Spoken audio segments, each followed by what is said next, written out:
මහා බ්‍රහස්පතින්දා ශුද්ධෝ සතියේ සුවිශේෂී දිනයකි.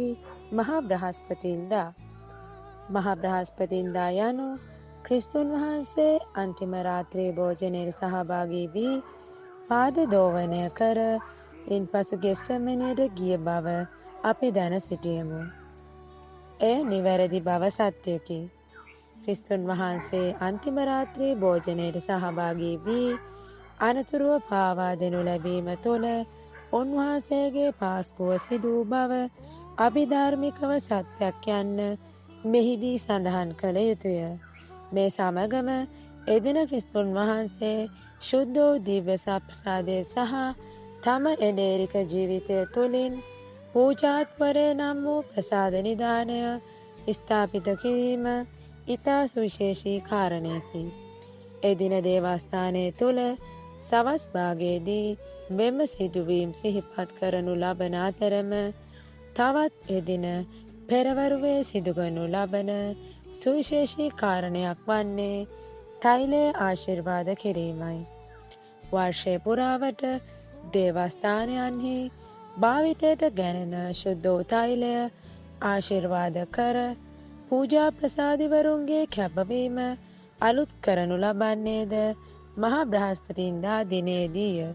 සෑම රදගුරු වසමකම රදගුරුතුමා ප්‍රමුඛ පූජා ප්‍රසාදීන් වහන්සේලා එක් වී ගිහි ජනතාව සහ පැවිදි අය සමගින් දිව්‍ය පූජාවන් සඳහා සක්‍රමේන්තුවට අවශ්‍ය කරන ශුද්ධ වූ තෛලය ආශිර්වාද කර පූජා ප්‍රසාදීන්ගේ කැපවීම අලුත් කිරීම මහා බ්‍රහස්පතින්දා දිනේ සිදු කරනු ලබති.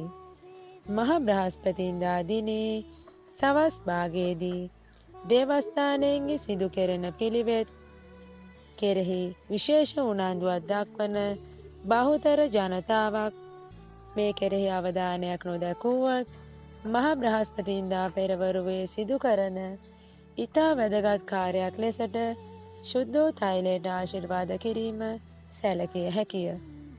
මහා බ්‍රහස්පතින්දා සවස ඉර බැසීමත් සමගම ජේසුස් වහන්සේගේ මහා රාත්‍රී භෝජනය හෙවත් අන්තිම රාත්‍රී භෝජනය ලෙස සැලකෙන දිව්‍ය පූජාව සිදු කරනු ලබති. මෙහිදී අප ජනතාවට කිව යුතු ඉතාම වැදගත් දේවධාර්මික කාරණයක් තිබේ. එනම් මහා බ්‍රහස්පතින්දා ඉර බැසීමත් සමගම චාතාරික සමය අවසන් නොවන බවයි. අපේ සදහැවත් ජනතාවගෙන් බහුතරයක් අතර තිබෙන අවබෝධයක් වන්නේ ශුද්ධ වූ සතියේ ආරම්භයත් සමගම චාතාරික සමය අවසන් වන බවයි. ගොප්විරු දින සඳුදා අඟහරුවාදා, ඉරු දින සඳුදා අඟහරුවාදා, බදාදා සහ බ්‍රහස්පතින්දා සවස් පර්ව වන තෙක්ම චාතාරික ලෙස සැලකේ. පාස්කුව ආරම්භ වන්නේ මහා බ්‍රහස්පතින්දා ඉර බැසීමත් සමගම සිදුවන දිව්‍ය පූජාවෙනි. පාස්කුව ආරම්භ වන්නේ ආලුවලූයා සෙනසුරාදා නොවන බව ඔබ සිහිපත් කළ යුතුය.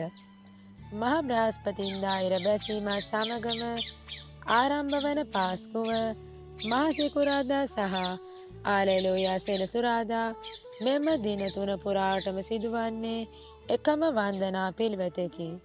එම දින තුන තුලදී සිදු කරන්නේ වන්දනා පිළිවෙත් තුනක් නොව එකම වන්දනා පිළිවෙතක් බව අවධාරණයේ සිහි කළ යුතුය. දේවස්ථානය තුල මහා බ්‍රහස්පතින්දා සවස සිදු කරන වන්දනා පිළිවෙත් එදින අවසන් නොවේ. පසු දින වන මහසිකුරාදා දිනයේ පිළිවෙත්හි ආරම්භයක් හෝ අවසානයක්ද නොවේ.